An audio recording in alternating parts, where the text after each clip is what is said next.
Bonjour à tous et bienvenue aujourd'hui dans cette capsule où nous allons apprendre à représenter les actions qui s'exercent sur un objet. On est ici dans le modèle de la mécanique de Newton.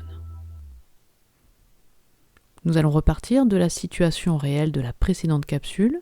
À partir d'un diagramme objet-interaction, nous avions déterminé que la balle est soumise, dans la réalité, à deux actions, l'action exercée par la raquette sur la balle et l'action exercée par la terre sur la balle. L'objectif maintenant est de modéliser ces deux actions. Passons donc maintenant dans le modèle de la mécanique de Newton. Nous commençons par modéliser le système balle par un point. Voilà qui est fait et j'enlève l'image réelle puisque je suis dans le modèle. Eh bien, chaque action, on va la nommer une force. On va modéliser l'action exercée par la raquette sur la balle par une force. On est bien d'accord, on est dans le modèle, donc là, une force, cela n'existe pas. Ça représente l'action exercée par la raquette sur la balle. Et cette force, eh bien, dans ce modèle, on décide de la représenter par un outil mathématique que vous avez déjà vu, qui est le vecteur. Donc on va la représenter par un vecteur force qui a une direction, la même que l'action, un sens, la même que l'action, ici vers la droite, et une norme qui va être proportionnelle à la valeur de la force. On utilise l'outil mathématique vecteur puisque cela décrit parfaitement bien l'action qui a une direction, un sens et une valeur plus ou moins élevée. Le nom de ce vecteur force, eh bien, nous allons mettre un F comme force avec une petite flèche au-dessus pour bien dire que c'est un vecteur. L'auteur de l'action, ici la raquette, slash le receveur de l'action, ici la balle. Alors dans cette situation réelle, eh bien, nous avons vu qu'il y avait une deuxième action, l'action exercée par la Terre.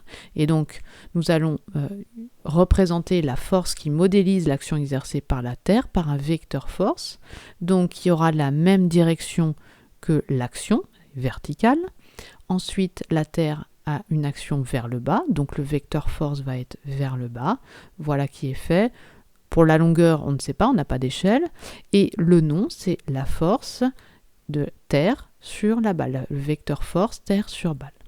Alors, une petite remarque, la force modélisant l'action exercée par la Terre sur la balle, vous avez déjà vu le nom de cette force, c'est ce que l'on appelle le poids.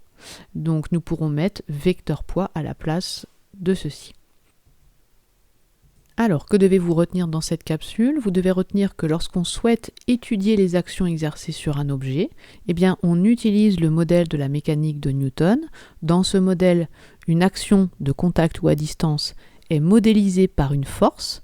J'insiste, une force, cela n'existe pas, et est représentée par un vecteur force. C'est un outil mathématique, le vecteur. Et donc, cet outil mathématique, il a une direction qui va être bien sûr la même que l'action, un sens qui va être le même que l'action, et puis ce vecteur force a une norme, c'est-à-dire une longueur qui va être proportionnelle à la valeur de l'action. On l'exprimera en Newton.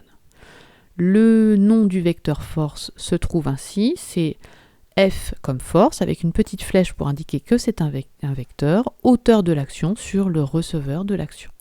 Et je rappelle qu'on utilise un modèle pour expliquer ce qui se passe dans le monde réel ou pour prévoir ce qu'il va se passer. Voilà pour cette capsule et je vous dis à bientôt.